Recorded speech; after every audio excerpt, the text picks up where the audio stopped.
What's up, guys? We will go right into questions. The first question will be from Todd Kim. Morning, Fran. You mentioned after the game Saturday about Owen's absence and how that hurts from a scoring punch perspective. How does your team try to offset that? We have to move the ball better. We have to screen better, get open shots, and we have to establish uh, our other post guys a little bit more than we have been. John Bonenkamp. Hey, Fran, good morning. What's Drew's update? How's he doing? And what's his status for this week? Hard to say. Didn't practice yesterday, so we'll see what he does today. Mike Kloss.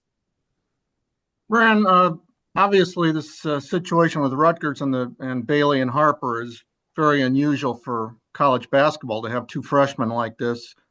What uh, what do you see from them that distinguishes them from the common freshmen?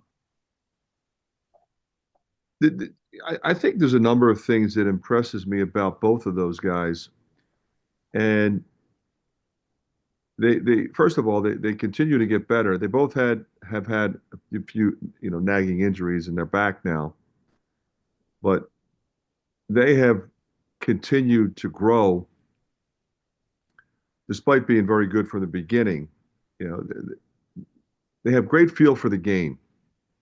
Right away you think the guys are great players. They're just super talented. Yeah, they're super talented, but they really understand how to play. They understand how to get open. They know how to make plays for other people. They know how to impact the game at the right time.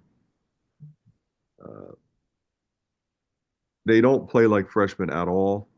And nor did we expect that, quite frankly. Uh, just having watched them, in high school, you could see it coming, and that's why they're projected where they are.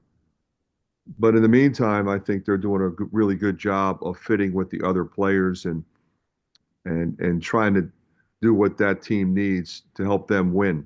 So it's a credit to them. It's a credit to Steve. Tom. Hey Fran, would Brock start then if he Yeah. can't go in? And how's that going to impact all your other rotations, like backup point guard and such? Well, it would put Price in there. David. Yeah, Fran, I guess I'm just curious. We touched on Harper and what they can do, but I guess when it comes to Steve Peichel coach teams, what are some common themes that you've seen? Because it seems like he's done a really nice job with that program to try to elevate them back. Yeah, he's terrific.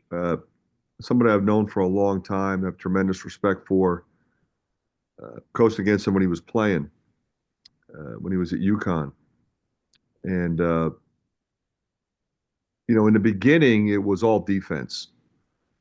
But as he's had an opportunity to establish that program in our conference, because obviously they weren't in our conference forever.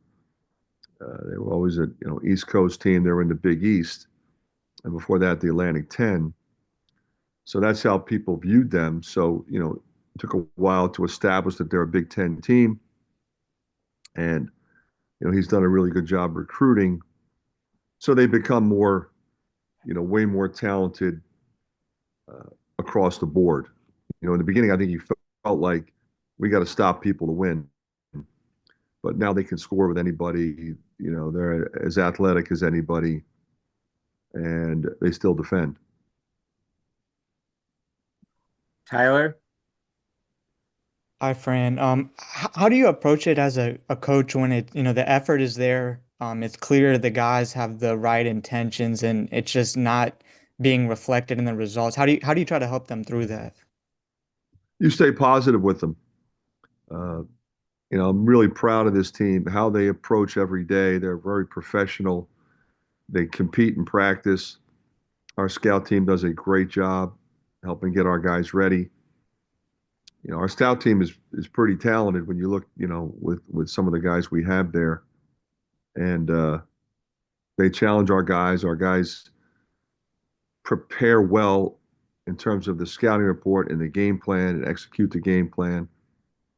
And they still believe in each other, and that's what you hope for as a coach. What was a deep team, in my opinion, and I've said that, is now no longer a deep team. So it's going to require guys to play more minutes.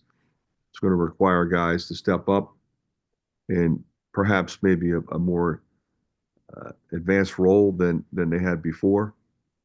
But that's what this level is. And as long as they keep showing up with the attitude that they've had, which has been absolutely outstanding and impressive in every way, I'm going to stay positive with them. All right, 2 more questions, Coach. Elliot. Fran, after the game, this last game, Price had said, he's obviously struggled from the free throw line, especially relative to how good of a shooter he typically is. He mentioned that, or he shared that he thought it was all mental. I guess, how do you approach that with somebody like Price, or maybe just in general?